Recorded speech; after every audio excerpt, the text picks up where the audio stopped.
तो बच्चे लोग, ये है बुलंद किला द्वार। अच्छा है ना? आज हम यही देखेंगे। आ जाओ, कम ऑन इन। चल विवान। क्या हुआ विवान? तुझे देख के तो ऐसा लग रहा है कि तू हिस्ट्री ट्रिप में नहीं 14 साल के वनवास में आया है। दीदी, वनवास भी ना इस हिस्ट्री ट्रिप से ज्यादा इंटरेस्टिंग होता है, क्योंकि वहाँ पे जंगली जानवर होते हैं, घर बनाना पड़ता है, आग जलानी पड़ती है, शिकार करना होता है। लेकिन यहाँ हिस्ट्री ट्रिप में बस पास्ट की बोरिंग बातें सुनो। विवान, अंदर चल के तो देख, शायद कुछ एक्साइटिंग हो। चल चल। आओ बच्चों, आ जाओ सब। संभाल के आना, संभाल के आराम से। ध्यान से। सर शायद सेल्फी लेने के लिए गिरे होंगे। You got it right, selfie ले रहे।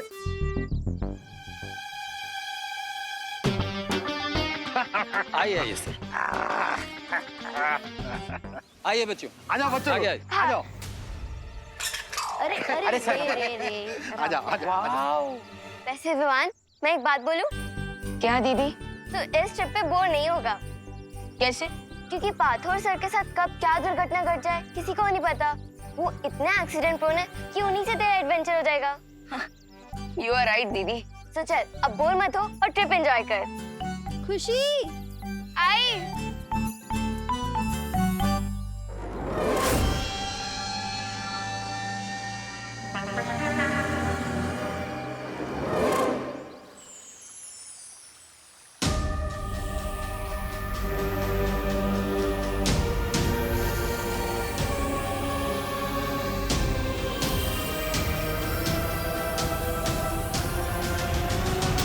शौर्य, ये कैसा यंत्र है? ये तो कोई छाया चित्र निकालने का यंत्र लगता है। ये केवल एक यंत्र नहीं है बालवीर, ये एक तरह का गुप्त हथियार है।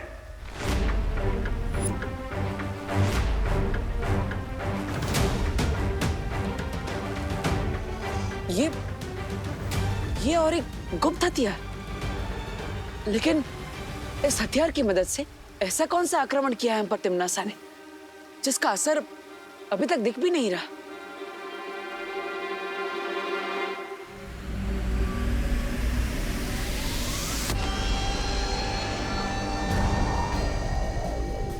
बालपरी, क्या हो रहा है? पता नहीं।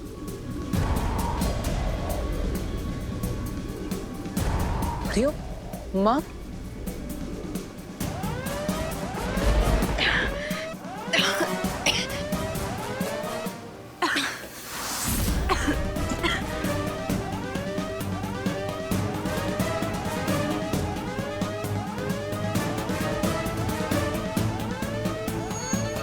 परियो,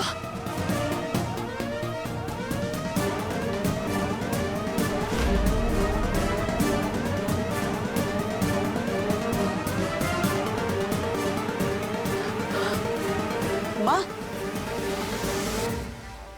माँ, ये क्या हो रहा है आपको? ये क्या हो रहा है?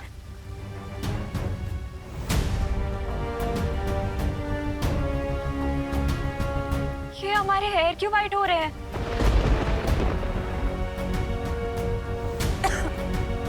अरे ये आप सबके बाल सफेद क्यों हो रहे हैं?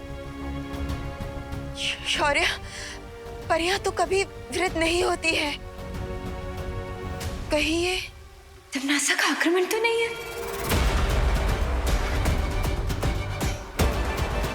इसका अर्थ यह है कि तिम्नासा ने जादुई छवि यंत्र से परियों पर समय रेत का जादू किया है।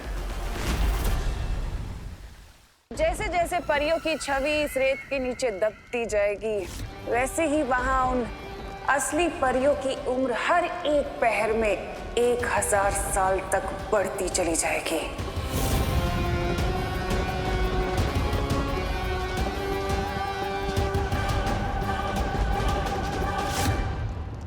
हैं?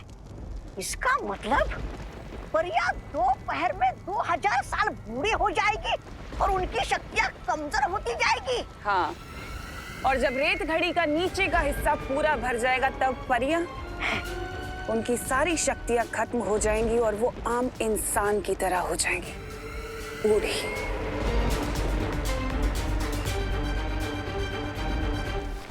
शौर्य, समय रेत के असर को रोकने का कोई ना कोई रास्ता तो होगा। उपाय है, और उस उपाय का नाम है गुरु ज्ञानी।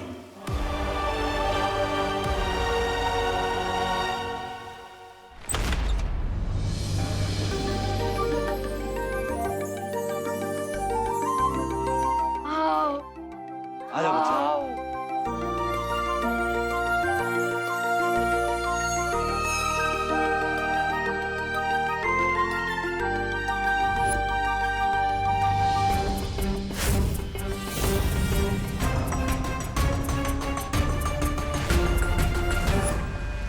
बच्चे लोग, इस किले का थोड़ा हिस्ट्री बताता हूँ।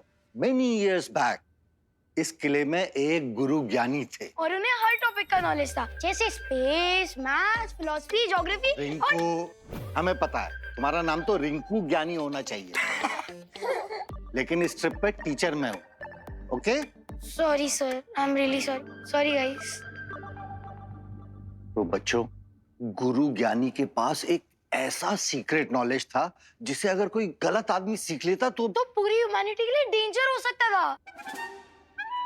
रिंकू।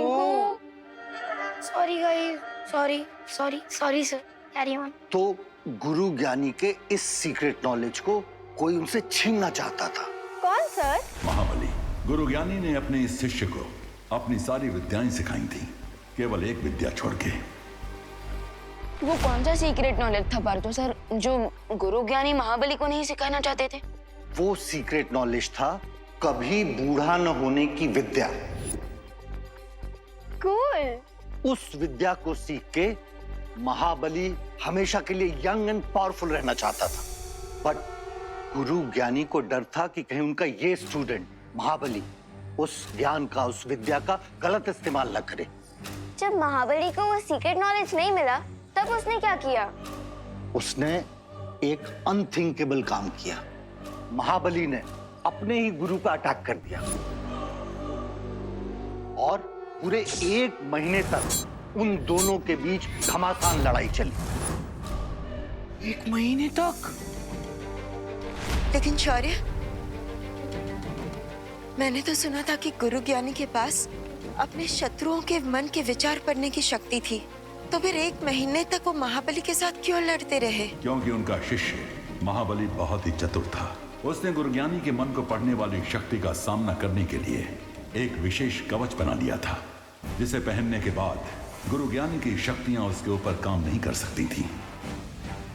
तो बच्चे लोग, ये है वही मुकुट। वाओ। नो सर, सर ये वो मुकुट नहीं है, ये उसकी कॉपी है। असली मुकुट तो महाबली के साथ जमीन में धंस गया था sir. I know Ramakanto. Excuse me sir, मेरा नाम रोमोकांतो नहीं है, रमाकांत है। बंगला में रमाकांतो ही होता है। बच्चे लोग, तुम लोग यहाँ एक्सप्लोर करो, इसके बाद फिर लाइब्रेरी आना। वहाँ गुरु ज्ञानी और महाबली के बारे में लिखी हुई बहुत सारी किताबें। Okay sir. सुतली, वो देख। गुरु ज्ञानी ने अपना सारा ज्ञान एक किताब में लिखा था और महाबली उस किताब को अपने गुरु से छीनना चाहता था, ताकि वो हमेशा युवा और शक्तिशाली रहने का रहस्य सीख सके। तो आखिरकार इस 1 महीने लंबी युद्ध का नतीजा क्या निकला? गुरु ज्ञानी ने खुद को और महाबली को समाधि में लीन कर लिया और साथ में बुलंद किले को भी जमीन में आधा धंसा दिया, ताकि उनका ज्ञान गलत हाथों में न पड़ जाए। बालवीर, तुम्हें परियों की मदद करने के लिए गुरु ज्ञानी को समाधि से जागृत करना होगा। लेकिन कैसे शौर्य?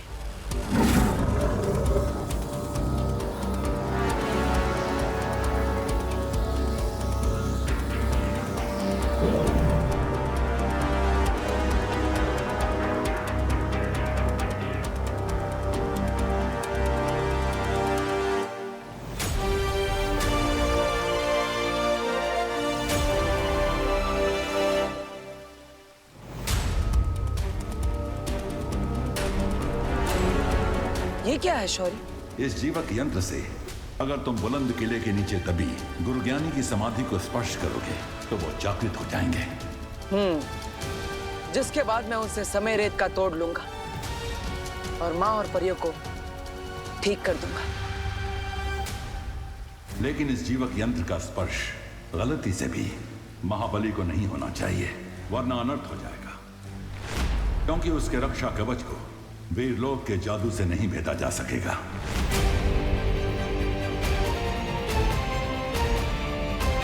चिंता मत कीजिए शौर्य, मैं इस बात का ध्यान रखूंगा।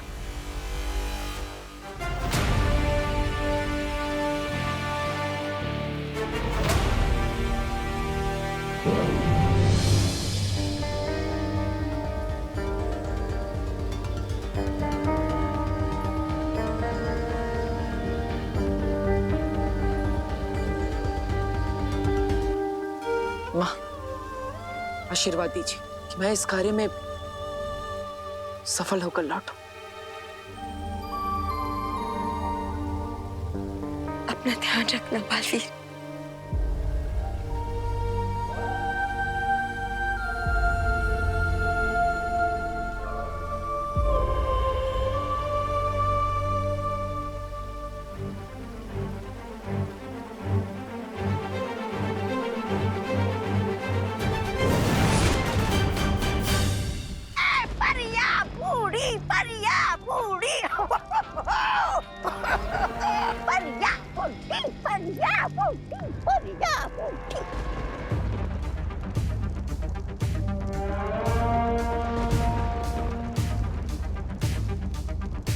एक बार ये परियां बूढ़ी और कमजोर हो जाएं, तो उसके बाद वीर लोक की सारी शक्तियां कमजोर हो जाएंगी।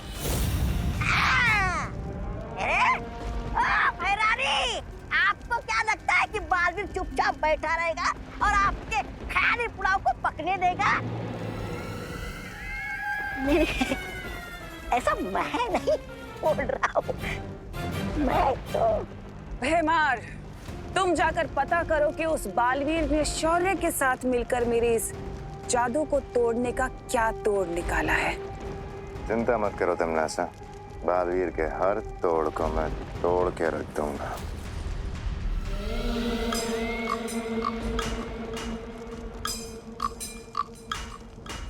इसीलिए तो तुम मुझे बहुत पसंद हो भैमार, क्योंकि तुम किसी भी तरह के खतरे का सामना करने के लिए हमेशा तैयार रहते हो। हाँ, लेकिन मैं अपने छोटे पैरों से इतनी लंबी यात्रा करने के लिए बिल्कुल तैयार नहीं हूँ। मेरा मतलब ये है कि भैरानी अभी बालवीर कहाँ है, ये अगर हमें पता चल जाएगा तो हमारा समय बर्बाद नहीं होगा ना, है ना भैराजा?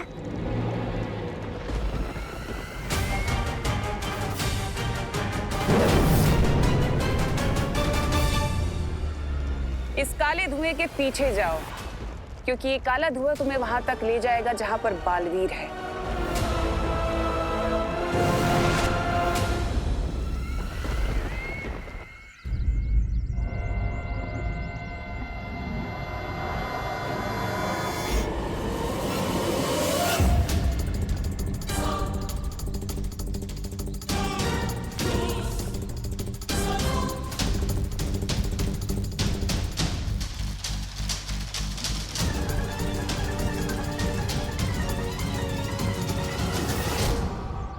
जो धरती के नीचे दबे इस किले में गुरु ज्ञानी की समाधि को ढूंढना होगा।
मेरी कमर, अरे टूट गई हड्डियां, पुर्जे पुर्जे हिल गए सारे।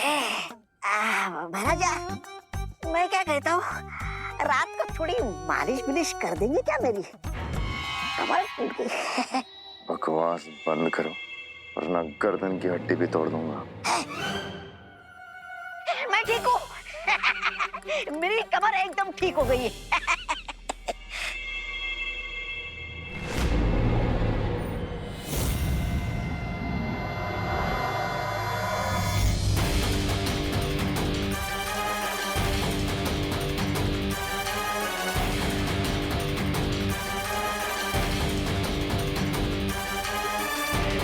कैसा विचित्र यंत्र है।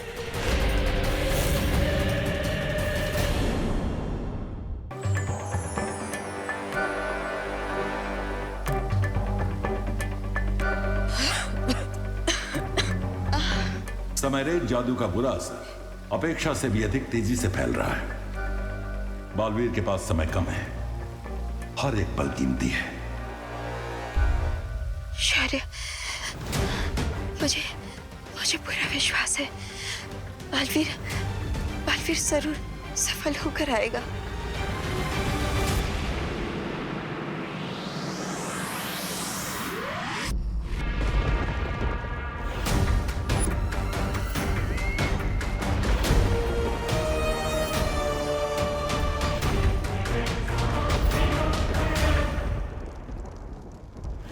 यहाँ परियों की छवि समय रेत के नीचे डूबती जा रही है और वहाँ वीर लोक में वो असली तितलियों जैसी परियां, उनका रूप, उनकी शक्तियां सब बूढ़ी होती जा रही हैं।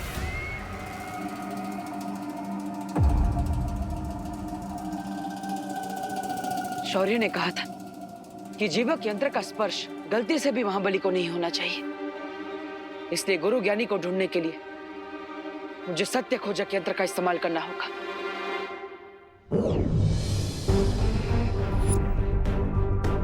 अब ये यंत्र उसी दिशा में चलेगा जिस दिशा में अच्छी शक्ति का स्रोत होगा।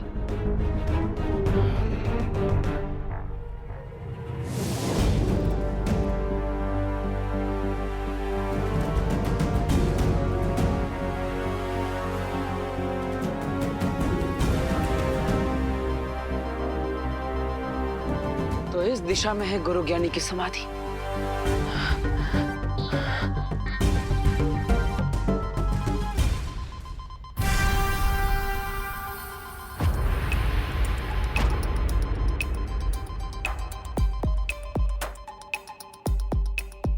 अरे, ये तो इस गुफा का अंत है और यहाँ पर इस बुलंद किले के स्तंभों के अलावा और कुछ भी नहीं।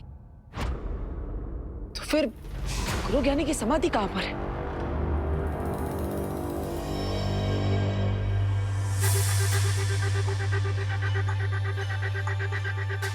अगर मुझे गुरु ज्ञानी को ढूंढना है तो गुरु ज्ञानी की तरह सोचना भी पड़ेगा।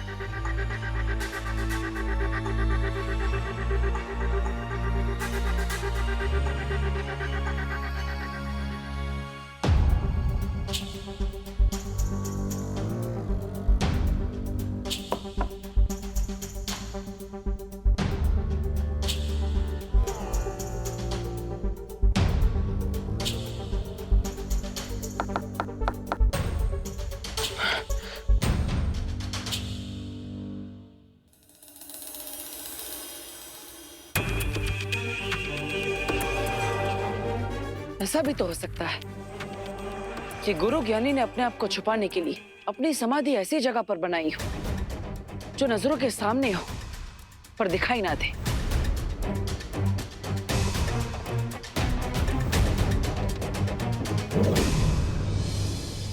लगता है इस विशाल स्तंभ को अब तोड़ना ही पड़ेगा।